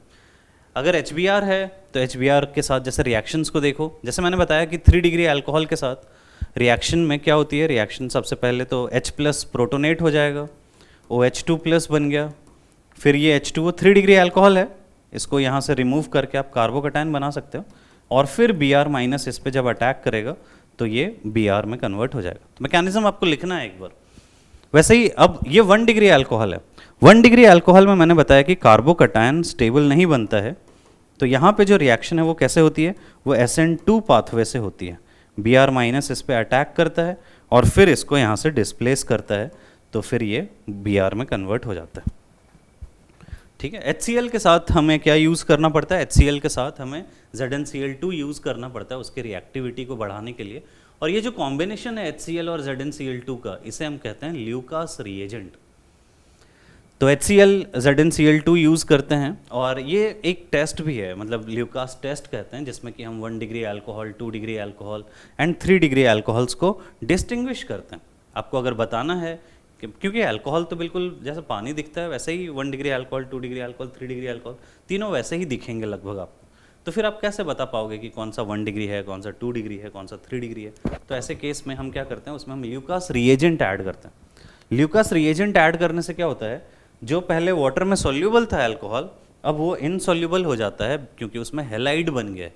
और जैसे ही इनसोल्यूबल बनता है वो टर्बिडिटी, मतलब एक मडीनेस, एक क्लाउडीनेस जनरेट हो जाती है। वाइट कलर के जैसे वाइट फ्यूम्स होते हैं एयर में, वैसे ही वाइट फ्यूम्स आप वाटर में सोचो थोड़ा, तो ऐसा कुछ जनरेट हो जाता है, और फिर हमें पता चल जाता है कि वो कैसा अल्कोहल है। तो तीनों में ही लगभग बन सकते हैं वैसे, लेकिन टाइम के हिसाब से, क्योंकि 3 डिग्री अल्कोहल्स ज़्यादा रिएक्टिव होते हैं। अभी हमने बताया कि rate of reaction 3 degree alcohols का ज़्यादा होता है, तो इसमें जो टर्बिडिटी है वो इंस्टेंटली लगभग आ जाती है, या विद इन 1 मिनट आ जाती है। जो 2 डिग्री अल्कोहल्स हैं उनमें टर्बिडिटी आपको आने में लगभग 5 मिनट लगता है, 1 से 5 मिनट। और 1 degree alcohols no reaction at room temperature. अगर उसको थोड़ा हीट करना पड़ेगा आपको तब जाके रिएक्शन हो रही है, तो फिर आपको ये कहना है कि वो 1 डिग्री अल्कोहल है। अगर 2-3 मिनट में रिएक्शन हो रही है तो 2 डिग्री अल्कोहल है, और विद इन सेकेंड्स रिएक्शन हो जा रही है तो फिर वो 3 डिग्री अल्कोहल हो जाएगा। ठीक है। कुछ और रिएक्शंस हैं जिसमें कि हम सब्सटीट्यूशन कर रहे हैं अगेन अल्कोहल्स में, हैलाइड के ऊपर सब्सटीट्यूशन। अब क्योंकि हमने देखा कि 1 डिग्री अल्कोहल जो है वो थोड़ा कम रिएक्टिव है यहाँ पे, तो 1 डिग्री अल्कोहल्स को रिएक्शन करने के लिए ये सब रिएक्शंस यूज़ कर सकते हैं। जैसे PCl3, अगर आपको OH को Cl में कन्वर्ट करना है तो आप PCl3 यूज़ कर सकते हो, जिसमें कि एक PCl3 3 अल्कोहल को कन्वर्ट कर सकता है हैलाइड में, तो RCl बन गया और बाई प्रोडक्ट H3PO3 बन जाता है। PCl5 यूज़ कर सकते हो, लेकिन एक PCl5 ऐसा नहीं कि 5 को कन्वर्ट करेगा, एक को कन्वर्ट करता है। HCl and POCl3 by products बनते हैं। SOCl2, तो इसमें SO2 और HCl बनता है जो कि गैसियस होते हैं, रिएक्शन से बाहर निकल जाते हैं। इस रिएक्शन को इन तीनों में से बेस्ट मानते हैं, क्योंकि जो बाई प्रोडक्ट्स हैं वो गैसियस हैं, SO2 एंड HCl रिएक्शन से बाहर आ जाते हैं। PBr3 के साथ रिएक्शन, जैसे PCl3 का एक 3 के साथ रिएक्शन कर रहा था, वैसे ही यहाँ पे भी 3 के साथ रिएक्शन करेगा। H3PO3 बाई प्रोडक्ट है। आयोडीन के साथ क्या होता है कि Pi3 अनस्टेबल होता है, तो हम Pi3 की जगह पे P+I2 यूज़ करते हैं, तो फिर ये 2Pi3 बन रहा है। जैसे एक PCl3 3 को कन्वर्ट कर रहा था, वैसे ही एक Pi3 3 को कन्वर्ट करेगा। यहाँ पे 2 Pi3 बन रहे हैं, तो फिर 6 अल्कोहल को कन्वर्ट कर देंगे। नेक्स्ट है डिहाइड्रेशन। डिहाइड्रेशन में कैसा रिएक्शन है? डिहाइड्रेशन जो है वो एक एलिमिनेशन रिएक्शन है। सब्सटीट्यूशन के बाद अल्कोहल्स जो हैं वो एलिमिनेशन रिएक्शन भी शो कर सकते हैं। यहाँ पे OH और H, जैसे हमने एल्कीन हैलाइड्स में देखा था कि बीटा हाइड्रोजन एलिमिनेट होता है, वैसे ही यहाँ पे भी बीटा हाइड्रोजन एलिमिनेट होता है। यहाँ पे जो हाइड्रोजन है ये हट गया, H2O यहाँ से हट गया है, तो एल्कीन बन गया है ना। बीटा एलिमिनेशन रिएक्शन है, इवन मैकेनिज्म है, मतलब कार्बोकैटायन बनता है, एलिमिनेशन यूनिमॉलिकुलर मैकेनिज्म है। ZF प्रोडक्ट बनता है, मतलब कि जो ज़्यादा स्टेबल एल्कीन, जो ज़्यादा सब्सटीट्यूटेड एल्कीन है, वो एज अ मेजर प्रोडक्ट बनती है। मैकेनिज्म बहुत ही सिंपल है। OH सबसे पहले प्रोटोनेट होगा, OH2+ बनेगा, और फिर जो दूसरा H2O है वो दूसरा H2O इस H+ को यहाँ से हटा देता है। ये कार्बोकैटायन बन गया, पहले H2O यहाँ से रिमूव हुआ, कार्बोकैटायन बना, और फिर ये जो हाइड्रोजन है H2O इस हाइड्रोजन को यहाँ से हटाता है, और फिर ये एल्कीन में कन्वर्ट हो जाता है। तो ये RDS है, और जो RDS है वो यूनिमॉलिक्यूलर है, इसलिए हम इसे E1 रिएक्शन कहते हैं। ठीक है। अगेन रेट ऑफ रिएक्शन की अगर हम बात करें तो क्योंकि कार्बोकैटायंस बन रहे हैं, तो कार्बोकैटायंस मतलब कि 3 डिग्री अल्कोहल्स जो होंगे वो ज़्यादा रिएक्टिव होंगे, क्योंकि यहाँ पे 3 डिग्री कार्बोकैटायंस बनते हैं। तो 3 डिग्री अल्कोहल के साथ आप देख सकते हो कि 20% H3PO4 में रिएक्शन हो रही है 85 डिग्री सेल्सियस पे, और एल्कीन बन जा रहा है। लेकिन जब 2 डिग्री अल्कोहल ले रहे हैं तो 85% H3PO4 चाहिए, टेम्परेचर भी ज़्यादा चाहिए। और 1 डिग्री अल्कोहल जब ले रहे हैं तो फिर H2SO4 यूज़ कर रहे हैं, और टेम्परेचर भी ज़्यादा है 170 डिग्री सेल्सियस, तब जाके वो एल्कीन में कन्वर्ट होता है। तो 3 डिग्री अल्कोहल्स फास्टर रिएक्शन करते हैं than 2 degree alcohol than 1 degree alcohol, elimination भी और सब्सटीट्यूशन भी, तीनों के केसेस में। फिर ऑक्सीडेशन है, अल्कोहल्स ऑक्सीडाइज हो सकते हैं। तो अल्कोहल्स को ऑक्सीडाइज जब हम करते हैं, अगर 1 डिग्री अल्कोहल है वो एल्डिहाइड में ऑक्सीडाइज हो सकता है और एल्डिहाइड फर्दर कार्बोक्सिलिक एसिड में कन्वर्ट हो जाएगा। तो 1 डिग्री अल्कोहल्स एल्डिहाइड में कन्वर्ट हो सकते हैं और एल्डिहाइड को फर्दर ऑक्सीडाइज करेंगे तो कार्बोक्सिलिक एसिड में कन्वर्ट हो जाएगा। 2 डिग्री अल्कोहल्स ऑक्सीडाइज होंगे, OH यहाँ पे C डबल बॉन्ड O में कन्वर्ट होगा तो कीटोन बन जाएगा। कीटोन का फर्दर ऑक्सीडेशन ऑर्डिनरी कंडीशंस में नहीं होता है, एक्सट्रीम कंडीशंस यूज़ करेंगे तब जाके उनकी ऑक्सीडेशंस हो सकती हैं। एंड 3 डिग्री अल्कोहल, तो 3 डिग्री अल्कोहल के केस में कोई ऑक्सीडेशन नहीं होता। अब देखो 1 डिग्री अल्कोहल में हमने देखा कि 1 डिग्री अल्कोहल जो है वो एल्डिहाइड में भी कन्वर्ट हो सकता है और कार्बोक्सिलिक एसिड में भी कन्वर्ट हो सकता है। तो कब एल्डिहाइड बनेगा, कब कार्बोक्सिलिक एसिड बनेगा, इसके लिए आपको डिफरेंट रिएजेंट्स यूज़ करने पड़ते हैं। जब आपको एल्डिहाइड पे रिएक्शन को रोकना है, 1 डिग्री अल्कोहल को अगर एल्डिहाइड पे रोकना है तो फिर आपके पास ये रिएजेंट्स हैं, PCC यूज़ कर सकते हो, एनहाइड्रस CrO3 यूज़ कर सकते हो या फिर copper at 300 degree Celsius use कर सकते हो। और 1 डिग्री अल्कोहल को अगर कार्बोक्सिलिक एसिड में डायरेक्टली कन्वर्ट करना है तो फिर आपको स्ट्रॉन्गर ऑक्सीडाइजिंग, स्ट्रॉन्ग नहीं कहते, मतलब H2O जनरली यूज़ करते हैं, KMnO4 यूज़ कर सकते हो, CrO3 H2SO4 यूज़ कर सकते हो, जिसे कि हम जोन्स रिएजेंट कहते हैं। H2CrO4 यूज़ कर सकते हो या K2Cr2O7 H2SO4 यूज़ कर सकते हो। तो इनको यूज़ करके हम 1 डिग्री अल्कोहल को कार्बोक्सिलिक एसिड में सीधा सीधा कन्वर्ट कर सकते हैं।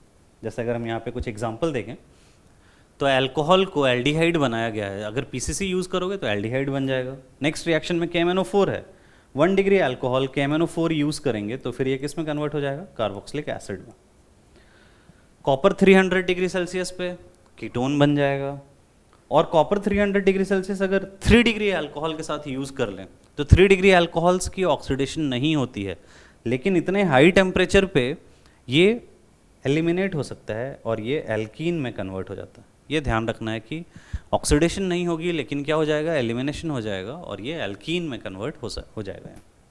ठीक है, कुछ और एग्जांपल्स हैं जैसे कि 2 डिग्री अल्कोहल है, PCC के साथ कीटोन बन रहा है, फिर 2 डिग्री अल्कोहल KMnO4 लेंगे, फर्दर ऑक्सीडेशन कीटोन की तो हो नहीं सकती है तो कीटोन ही बनेगा। इसके साथ नो रिएक्शन जब PCC यूज़ कर रहे हैं तो CrO3 एनहाइड्रस 1 डिग्री अल्कोहल है तो फिर एल्डिहाइड बन जाएगा। ठीक है, और अगर CrO3 H2SO4 रहता जोन्स रिएजेंट तो फिर ये कार्बोक्सिलिक एसिड में कन्वर्ट हो जाता। ठीक है, तो ये तो अल्कोहल्स की रिएक्शन हो गई। इसके बाद अब हम आते हैं फिनॉल्स की रिएक्शन पे। ठीक, तो फिनॉल्स में जो सबसे पहली रिएक्शन है this is electrophilic aromatic substitution, जो हमने ब्रोमिनेशन, नाइट्रेशन, सल्फोनेशन, फिर फ्रिडल क्राफ्ट एल्काइलेशन, असाइलेशन, ये सब रिएक्शन जो है इसके बारे में हम यहाँ पे डिस्कशन करेंगे। उसके पहले जो फिनॉल है यहाँ पे ऑक्सीजन होने की वजह से ये बहुत ही ज़्यादा रिएक्टिव होता है। इसे हम कहते हैं हाईली एक्टिवेटिंग, क्योंकि ऑक्सीजन के लोन पेयर्स बेंजीन पे जब ये डोनेट करता है तो ये बहुत ही ज़्यादा इसकी रिएक्टिविटी बढ़ा देता है। और ऑर्थो पैरा डायरेक्टिंग है, क्योंकि जो नेगेटिव चार्ज अगर आप देखोगे तो ऑर्थो और पैरा पोजीशन पे बन रहे हैं। तो फिनॉल बहुत ज़्यादा रिएक्टिव है और ऐसे में इसकी रिएक्शंस को कंट्रोल करना थोड़ा डिफिकल्ट है। जैसे जब हम नाइट्रेशन की बात कर रहे हैं तो nitration of phenol is very fast and can be problematic under the usual nitration conditions because concentrated nitric acid oxidises phenols. Concentrated nitric acid अगर यूज़ करेंगे तो ऐसे केस में फिनॉल्स की ऑक्सीडेशन भी हो जाएगी, तो प्रोडक्ट जो है वो कम बनता है। तो सॉल्यूशन क्या है, the solution is to use dilute nitric acid. The concentration of NO2 plus will be small but that does not matter with such a reactive benzene ring. तो डाइल्यूट HNO3 यूज़ करते हैं यहाँ पे और NO2 लग जाएगा, एक ortho और एक पैरा प्रोडक्ट बनता है। ऑर्थो थोड़ा ज़्यादा बनता है क्योंकि ऑर्थो के अंदर हाइड्रोजन इंट्रामॉलिक्यूलर हाइड्रोजन बॉन्डिंग हो रही है। देख सकते हो कि ऑर्थो नाइट्रोफिनॉल में इंट्रामॉलिक्यूलर हाइड्रोजन बॉन्डिंग है और पैरानाइट्रोफिनॉल में इंटरमॉलिक्यूलर हाइड्रोजन बॉन्डिंग है। इसकी वजह से ये जो ऑर्थोनाइट्रोफिनॉल है ये थोड़ा लोअर बॉइलिंग पॉइंट का होता है, हाँ, इंट्रामॉलिक्यूलर हाइड्रोजन बॉन्डिंग की वजह से, और यहाँ पे हाइयर बॉइलिंग पॉइंट होती है। तो इन दोनों को हम डिस्टिलेशन से, स्टीम डिस्टिलेशन से सेपरेट कर सकते हैं। इन दोनों को फर्दर हम किससे सेपरेट कर सकते हैं, स्टीम डिस्टिलेशन से। तो स्टीम डिस्टिलेशन से जो ऑर्थो और पैरा है ये दोनों अलग अलग हो जाएंगे, एक में ऑर्थो कलेक्ट हो जाएगा और दूसरे में पैरा कलेक्ट हो जाएगा। ठीक है, पहले कौन आएगा, पहले तो ऑर्थो जो है उसकी बॉइलिंग पॉइंट कम है, तो ये फर्स्ट मतलब जो डिस्टिलेट में आएगा वो ये आ जाएगा। और जब कॉन्सेंट्रेटेड HNO3 यूज़ कर रहे हैं, है ना, तो फिर तीनों पोजीशंस पे ही नाइट्रेशन हो जाएगी ऑर्थो पैरा पे, तो सभी जगह पे NO2 लग जाएगा। साथ में ऑक्सीडेशन हो जाती है। अभी देखा कि concentrated nitric acid poor yield है क्योंकि ऑक्सीडाइज कर देता है फिनॉल को, तो फिर ऑब्वियसली यील्ड कम हो जाएगी। तो मॉडर्न मेथड क्या है, आजकल क्या करते हैं, फिनॉल को सबसे पहले कॉन्सेंट्रेटेड H2 सल्फोनेशन कर देते हैं, है ना, फिनॉल 1,3 डाइसल्फोनिक एसिड बनाते, फिनॉल डाइसल्फोनिक एसिड बना देते हैं, और फिर हम कॉन्सेंट्रेटेड HNO3 के साथ रिएक्शन करवाते हैं, तो फिर ये तीनों जगह पे NO2 लग जाता है, और यहाँ से हम पिक्रिक एसिड बनाते हैं। तो ये आपको ध्यान रखना है कि पिक्रिक एसिड बनाने के लिए डायरेक्टली अगर कॉन्सेंट्रेटेड HNO3 यूज़ करोगे बन तो जाएगा, लेकिन यील्ड उसकी पुअर रहेगी।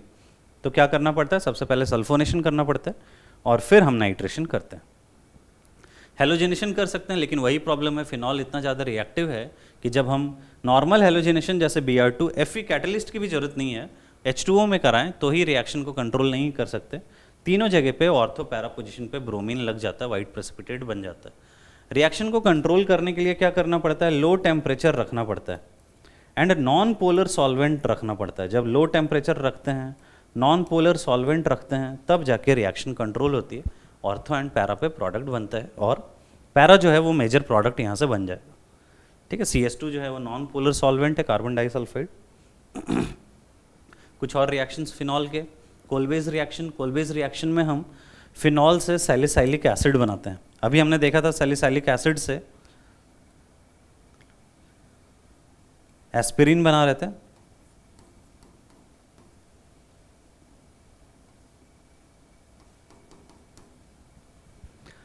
तो जो OH है ऑर्थो पोजीशन पे CO2H लगाने के लिए सबसे पहले NaOH के साथ रिएक्शन करते हैं, एसिड बेस रिएक्शन हो जाती है, O- बन जाता है फिनॉक्साइड, और फिर वो CO2 के साथ ऑर्थो पोजीशन पे रिएक्शन कर लेता है। फिर राइमर-टाइमन रिएक्शन है जिसमें कि फिनॉल से हम सैलिसाइलल डिहाइड बनाते हैं। इसका नाम क्या है, दिस इज सैलिसाइलल डिहाइड।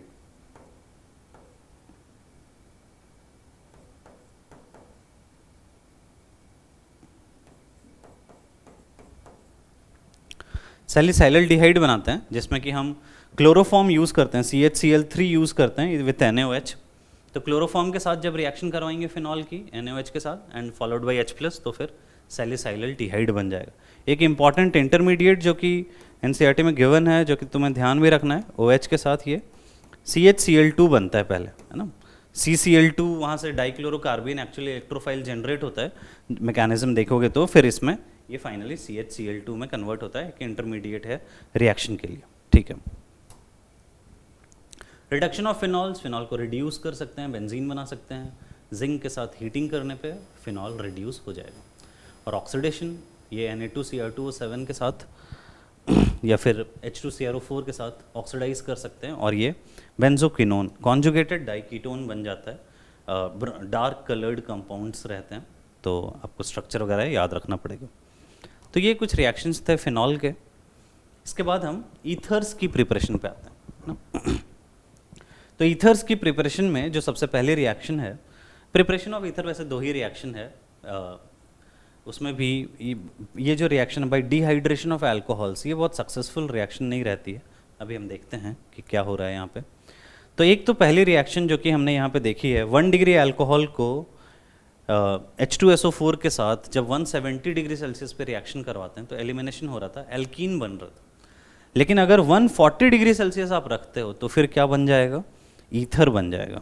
मैकेनिज्म क्या हो रही है, OH सबसे पहले प्रोटोनेट होता है, OH2+ बन गया, और फिर यहाँ पे जो दूसरा अल्कोहल है, ये दूसरा अल्कोहल इस पे अटैक करता है, और यहाँ से SN2 रिएक्शन के थ्रू ये फिर एक H+ हटेगा, और फाइनली ये एक ईथर में कन्वर्ट हो जाएगा। तो ये रिएक्शन कितने टेम्परेचर पे हो रही है, ये 140 डिग्री सेल्सियस पे हो रही है। टेम्परेचर आपको स्पेशली याद रखना है कि 140 डिग्री सेल्सियस पे ईथर बनेगा, और 170 डिग्री सेल्सियस पे एल्कीन बन जाएगा।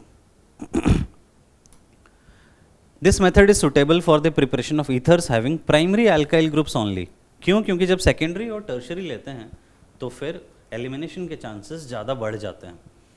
The alkyl group should be unhindered and temperature be kept low, otherwise the reaction favour the formation of alkene, ये ध्यान रखना। तो सिमिलर रिएक्शन देख रहे हो कि ये भी 1 डिग्री अल्कोहल है, तो फिर यहाँ पे डाई प्रोपाइल ईथर बना देंगे। With 2 degree and 3 degree alcohols elimination competes with substitution and alkenes are much easily formed. ठीक है। फिर एक मेथड हो गया। फिर यहाँ से है ना केवल सिमेट्रिकल ईथर ही बनाते हैं, ये भी ध्यान रखना है। अनसिमेट्रिकल ईथर्स भी ज़्यादा नहीं बनाते, जैसा वुड्स रिएक्शन में देखा था कि अगर दो अलग अलग कंपाउंड ले लोगे तो क्या हो जाएगा, डिफरेंट प्रोडक्ट्स बन जाएंगे। वैसे ही यहाँ पे भी अगर अनसिमेट्रिकल मतलब 2 अलग अलग अल्कोहल ले लोगे तो फिर 3 डिफरेंट प्रोडक्ट्स आपको यहाँ पे भी मिल जाएंगे। तो केवल सिमेट्रिकल ईथर से इससे बनाते हैं। लेकिन विलियमसन सिंथेसिस जो है ये थोड़ा बेटर है। विलियमसन सिंथेसिस में ज़्यादा ब्रॉड रेंज ऑफ ईथर्स हम बना सकते हैं, लेकिन अगेन आपको ध्यान रखना है कि ये जो रिएक्शन है ये रिएक्शन भी SN2 रिएक्शन होती है। RO माइनस ले रहे हैं, ये RX एल्काइल हैलाइड पे अटैक करता है और यहाँ से X निकल गया, तो ये SN2 रिएक्शन है। जैसे कि मानो कि जैसे CH3O माइनस ले रहे हैं और ये कोई हैलाइड लिया हमने, तो ये इस पे अटैक करता है, Br यहाँ से डिपार्ट कर गया, तो ये OCH3 ग्रुप बना लिया, तो ये एक ईथर बन गया। सिंपल SN2 रिएक्शन है। लेकिन जो SN2 के अंदर जो भी लिमिटेशंस थी, जैसे कि यहाँ पे जब स्टेरिक हिंड्रेंस अगर हैलाइड में बढ़ा दोगे, हैलाइड कैसा रहना चाहिए, हैलाइड रहना चाहिए 1 डिग्री और अनहिंडर्ड रहना चाहिए, है ना। 1 डिग्री अनहिंडर्ड रहेगा तभी SN2 प्रॉपरली हो पाएगा। यहाँ पे हमने लिखा है, नहीं तो क्या हो जाएगा, नहीं तो फिर अगेन क्योंकि ये स्ट्रॉन्ग बेस है, तो स्ट्रॉन्ग बेस के साथ अगर कुछ और ले लेते हो, 2 डिग्री ले लेते हो, 3 डिग्री ले लेते हो, तो फिर ऐसे केस में एलिमिनेशंस होने शुरू हो जाएंगे। Competing elimination reaction also occurs as R-O minus is a strong base. तो ध्यान रखना है कि हम एक तरफ जो हैलाइड है वो हैलाइड स्पेशली हम सिंपल हैलाइड ही रखेंगे। ठीक है ये बात। आगे देखते हैं कुछ एग्जांपल्स हैं। जैसे फर्स्ट एग्जांपल को अगर आप देखो, CH3O माइनस लिया है CH3Br के साथ, तो CH3 वैसे ही SN2 रिएक्शन हो रही, O माइनस इस कार्बन पे अटैक करेगा, Br यहाँ से डिपार्ट हो जाएगा, तो फिर डाइमिथाइल ईथर बन जाएगा। यहाँ पे भी देख सकते हो। अब ये जो कंपाउंड है ये तो केवल SN2 ही कर सकता है, तो इसके मिथाइल ब्रोमाइड के साथ तो आप कोई भी दूसरा मतलब मिथाइल ईथर्स आप आसानी से यहाँ पे बना सकते हैं ये इस रिएक्शन में। लेकिन देखो ये 3 डिग्री हैलाइड है, 3 डिग्री हैलाइड के साथ क्या हो जाएगा, 3 डिग्री हैलाइड के साथ एलिमिनेशन रिएक्शंस हो जाएंगे। यहाँ पे जो बीटा हाइड्रोजन है, ये बीटा हाइड्रोजन पे O माइनस अटैक करेगा, ये डबल बॉन्ड बनेगा, Br डिपार्ट हो जाएगा, तो एक तो ये अल्कोहल में कन्वर्ट हो गया, और ये जो हैलाइड था ये हैलाइड किस में कन्वर्ट हो जाएगा, एल्कीन में कन्वर्ट हो जाएगा। तो यहाँ से आपको ईथर नहीं मिलेगा, ये ध्यान रखना है कि कैसा हैलाइड लेना पड़ेगा, 1 डिग्री अनहिंडर्ड हैलाइड्स लेने पड़ेंगे। जैसे इसके साथ देखो बेंजाइल ब्रोमाइड है, इस पे भी SN2 रिएक्शन नहीं होती है, एंड देयरफॉर यहाँ पे भी कोई रिएक्शन नहीं होगी। कुछ और रिएक्शंस हैं तो प्रोडक्ट्स देख सकते हो, O माइनस सीधा Br उस कार्बन पे अटैक कर रहा है, अगर बेंजाइल ब्रोमाइड है फिर रिएक्शन हो जाएगी। अल्कोहल को O माइनस बनाना है तो जो रिएजेंट आप यूज़ कर सकते हो, जैसे सोडियम हाइड्राइड यूज़ कर सकते हो, या सिंपली सोडियम है, जैसे हमने देखा था कि रेडॉक्स रिएक्शन होती है, तो ये अल्कोहल को O माइनस में कन्वर्ट कर देगा। और फिर जो ईथर, जैसे यहाँ पे ये ईथर बना रहे हैं, 2 कार्बन लगा रहे हैं, तो 2 कार्बन का हैलाइड ले लिया और फिर ये ईथर बना लिया। NaOH यूज़ नहीं कर रहे हैं यहाँ पे, क्योंकि फिनॉल के साथ मतलब अल्कोहल के साथ NaOH ज़्यादा रिएक्टिव नहीं रहता है, उसको ज़्यादा कन्वर्ट नहीं करता है। लेकिन फिनॉल है तो फिर आप NaOH ले सकते हो, O माइनस बना देगा और फिर O माइनस MeBr के साथ रिएक्शन करेगा तो फिर OMe बन जाएगा इसमें। ठीक है। फिजिकल प्रॉपर्टीज़ ऑफ ईथर्स की बात करें तो ईथर्स जो हैं वो थोड़े कम पोलर होते हैं, जैसे पहले बताया मैंने, तो वो हाइड्रोकार्बन्स के जैसे ही बॉइलिंग पॉइंट्स इनकी होती है। The weak polarity of ethers do not appreciably affect their boiling points which are comparable to those of alkanes. तो ये ध्यान रखना है कि ईथर्स की बॉइलिंग पॉइंट्स किसके जैसी होती है, एल्केन्स के जैसी होती है। Boiling point of ethers are much lower than boiling points of alcohol. Alcohol से कम क्यों होगा, क्योंकि अल्कोहल में हाइड्रोजन बॉन्डिंग होती है, तो ईथर्स की उससे कम होती है। जैसे यहाँ पे कंपैरिजन देख सकते हो, एक अल्कोहल है, ईथर है और एल्केन है। अल्कोहल की बॉइलिंग पॉइंट तो बहुत ज़्यादा है, लेकिन इन दोनों की बॉइलिंग पॉइंट कंपेरेबल है, 307 है, 309 है, तो ऐसे में आप नहीं बता सकते, आपको यहाँ पे थोड़ा याद रखना पड़ सकता है। एनसीईआरटी में गिवन है, तो एल्केन की बॉइलिंग पॉइंट फिर भी यहाँ पे थोड़ी ज़्यादा है। Miscibility of ethers with water resembles those of alcohols of the same molecular masses. जब वाटर के साथ अगर हम सोल्युबिलिटी की बात कर रहे हैं तो थोड़ी अल्कोहल की जैसी ही है, क्योंकि ये हाइड्रोजन बॉन्डिंग कर सकता है, मतलब हाइड्रोजन डोनर है, हाइड्रोजन बॉन्ड एक्सेप्टर। जैसे अगर H2O में देखो तो H2O के हाइड्रोजन के साथ ये जो ईथर है, ये ईथर हाइड्रोजन बॉन्ड एक्सेप्टर के जैसा बिहेव कर सकता है, and therefore ethers are relatively मतलब लाइक अल्कोहल्स जब हम सोल्युबिलिटी देखते हैं, है ना, बॉइलिंग पॉइंट में नहीं, सोल्युबिलिटी में केवल। Like alcohols, oxygen of ether can also form hydrogen bonds with water molecules, ठीक है। रिएक्शंस ऑफ ईथर्स, ईथर्स में दो मेजर रिएक्शंस हैं, सॉरी ईथर्स में एक ही रिएक्शन एक्चुअली, बस क्लीवेज ऑफ ईथर्स। ईथर्स वैसे बहुत ही कम रिएक्टिव होते हैं, है ना, ईथर्स बहुत ही कम रिएक्टिव है, ना ही ऑक्सीडेशन होती है, ना ही रिडक्शन होती है, और कोई सिंपल रिएक्शंस भी ज़्यादा नहीं होते। बस एक ही रिएक्शन, जब कॉन्सेंट्रेटेड हाइड्रोजन हैलाइड्स लेते हैं, मतलब जब HI HBr ये लेते हैं, नॉट इवन HCl, जब HBr लेंगे HI लेंगे तब ये रिएक्शन ईथर्स को हम क्लीव कर सकते हैं। Ethers are cleaved by concentrated HX via mechanism that involves protonation of the ether oxygen followed by SN1 और SN2 सब्सटीट्यूशन। तो जो रिएक्टिविटी है again HI HBr and HCl। अब HCl को यहाँ पे हम इग्नोर ही करेंगे, HCl ज़्यादा यूज़ नहीं करते, HI एंड HBr को ही हम मोस्टली यूज़ करेंगे। देख सकते हो रिएक्शन एग्जाम्पल हमने लिया है, मैकेनिज्म भी लिखा हुआ है। HX जब हम ले रहे हैं तो जैसे अल्कोहल को प्रोटोनेट कर रहे थे वैसे ही ईथर को सबसे पहले प्रोटोनेट कर दिया हमने, फिर X माइनस जो है इस पे SN2 अटैक कर रहा है और यहाँ से ये एक X में कन्वर्ट हो गया और एक OH में कन्वर्ट हो गया। तो अगेन SN1 भी हो सकती है रिएक्शन, मतलब अगर कार्बोकैटायन अगर 2 डिग्री या फिर 3 डिग्री कार्बोकैटायन बन रहा है तो फिर हम वैसे केस में बना देंगे। अगर एक्सेस HI ले रहे हैं तो फिर जो अल्कोहल था वो अल्कोहल भी आयोडीन में कन्वर्ट हो जाएगा, तो ये इसमें कन्वर्ट हो जाएगा। जैसे इस रिएक्शन को देखो, इसकी मैकेनिज्म H प्लस के साथ सबसे पहले ये ऑक्सीजन प्रोटोनेट हो गया, OH प्लस बन गया। अब यहाँ पे 3 डिग्री कार्बोकैटायन बन सकता है अगर ये अल्कोहल इधर से टूट जाता है, अगर ये बॉन्ड CO बॉन्ड इधर से टूट जाए, है ना, तो फिर ये 3 डिग्री कार्बोकैटायन बन जाएगा। तो ऐसा ही होता है यहाँ पे, ये 3 डिग्री कार्बोकैटायन बनता है और फिर X माइनस इस पर अटैक करता है। तो ये आपको अक्सर पूछा जाता है कि इसमें प्रोडक्ट क्या बनेगा, किस तरफ अल्कोहल बनेगा, किस तरफ हैलाइड बनेगा। तो ये आप देख सकते हो कि रिएक्शन में क्या कार्बोकैटायन अगर स्टेबल बन रहा है तो बना देंगे और उसके बाद फिर हम X माइनस को कार्बोकैटायन पे ऐड कर देंगे, ठीक है। With alkyl aryl ethers the reaction yields phenol as one of the products and alkyl halide as the other। तो अराइल फिनॉल, अगर फिनाइल है तो फिर फिनॉल ही बनता है। ऑब्वियसली हम समझ सकते हैं कि जैसे ये OH प्लस जब बनेगा, मानो ये OH प्लस बन गया रिएक्शन में, अब इसको इधर से तो नहीं तोड़ सकते आप, फिनाइल कटायन बहुत अनस्टेबल होता है तो ये इधर से कभी नहीं टूटता, तो फिर हमेशा ये इस तरफ से ही टूटेगा, है ना। तो एक प्रोडक्ट तो फिनॉल ही बनेगा और दूसरा प्रोडक्ट CH3Br उधर बन जाएगा।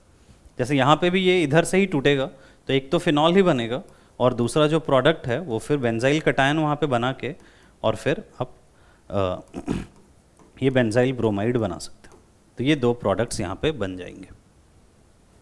कुछ और एग्जांपल्स लिए हुए हैं, जैसे यहाँ पे रिएक्शन देखो, ये SN2 रिएक्शन होगी क्योंकि यहाँ पे तो इधर भी 1 डिग्री कटायन, इधर भी 1 डिग्री कटायन बन रहा है, तो फिर I माइनस किस पे अटैक करेगा, I माइनस इस तरफ से रिएक्शन करेगा क्योंकि इधर स्टेरिक हिंड्रेंस कम है एंड देयरफॉर ये 2 कार्बन के साथ आयोडीन है और उसके साथ अल्कोहल है। यहाँ पे तो कटायन बन जाएगा, है ना, क्योंकि ये 3 डिग्री कटायन बन रहा है, तो 3 डिग्री कटायन पे X माइनस I माइनस लिया है तो I माइनस यहाँ पे ऐड हो जाएगा। यहाँ पे दोनों तरफ 1 डिग्री अल्कोहल 1 डिग्री, दोनों तरफ 1 डिग्री वाला पोजीशन है, तो फिर जैसे हमने पहले इसको प्रोटोनेट किया, तो अब प्रोटोनेट करने के बाद जब आप देखोगे तो अब तो ये कहीं से ब्रेक नहीं हो सकता, क्योंकि अगर ये ब्रेक होगा तो इधर 1 डिग्री कटायन बन रहा है, इधर मिथाइल कटायन बन रहा है, तो हम ब्रेक नहीं करेंगे। I माइनस क्या करेगा, फिर I माइनस इस पे SN2 अटैक करेगा जिधर स्टेरिक हिंड्रेंस कम है, तो इससे एक 3 कार्बन का अल्कोहल बन गया और एक CH3I बन गया। तो ये 2 प्रोडक्ट्स इधर से बन जाएंगे। वैसे ये तो फिर फिनॉल वाला ही केस हो गया, एक फिनॉल बन जाएगा इसमें, मतलब क्रिसॉल बन रहा है यहाँ पे, OH है और CH3 है, और दूसरा आयोडाइड बन जाएगा, इथाइल आयोडाइड बन जाएगा। ये इस रिएक्शन, अगर बेंजीन के साथ ईथर है, मतलब कि एरोमेटिक ग्रुप्स हैं, तो फिर इलेक्ट्रोफिलिक एरोमेटिक सब्स्टिट्यूशंस हो सकते हैं। जैसे फिनॉल में हमने देखा कि बहुत रिएक्टिव होता है, उतना रिएक्टिव ये नहीं होता है, बट हाँ रिएक्टिव रहता है, और अगेन ऑर्थो पैरा डायरेक्टिंग होता है। जैसे हम हेलोजिनेशन देखें, तो जब हेलोजिनेशन करवा रहे हैं तो अगेन कोई कैटलिस्ट वैसा यूज़ नहीं किया हुआ है, जैसे FeBr3 ये सब यूज़ नहीं किया हुआ है। जब हम ये यूज़ कर रहे हैं एसिटिक एसिड, तो फिर ऑर्थो एंड पैरा पोजिशन पे रिएक्शन हो जाएगी। ऑर्थो पे हिंड्रेंस ज़्यादा है, तो जो मेजर प्रोडक्ट है वो पैरा वाला बन जाएगा। और भी रिएक्शंस, बाकी रिएक्शंस भी करवा सकते हैं, जैसे फ्रिडल क्राफ्ट रिएक्शन है, तो CH3 ऑर्थो पैरा पे बन गया, मेजर प्रोडक्ट पैरा वाला रहेगा। फ्रिडल क्राफ्ट असाइलेशन रिएक्शन करवा सकते हैं, मेजर प्रोडक्ट पैरा वाला बन जाएगा। नाइट्रेशन रिएक्शन करवा सकते हैं HNO3 H2SO4 के साथ, तो फिर जो पैरा प्रोडक्ट है इसे हम मेजर यहाँ पे कहेंगे। तो ये सारे रिएक्शंस थे जो कि ईथर्स के थे। तो ये चैप्टर तो हमने कंप्लीट कर लिया। होपफुली आपकी जो थ्योरी की रिक्वायरमेंट होगी वो कंप्लीट आपको समझ में आ गई होगी। तो एक बार अच्छे से, अगर कहीं पे है तो कोई डिफ़िकल्टी, मैंने पहले भी कहा कि आप कमेंट कर सकते हो, तो मैं उधर आंसर कर दूंगा। बाकी ध्यान दो। All the best. Thank you very much.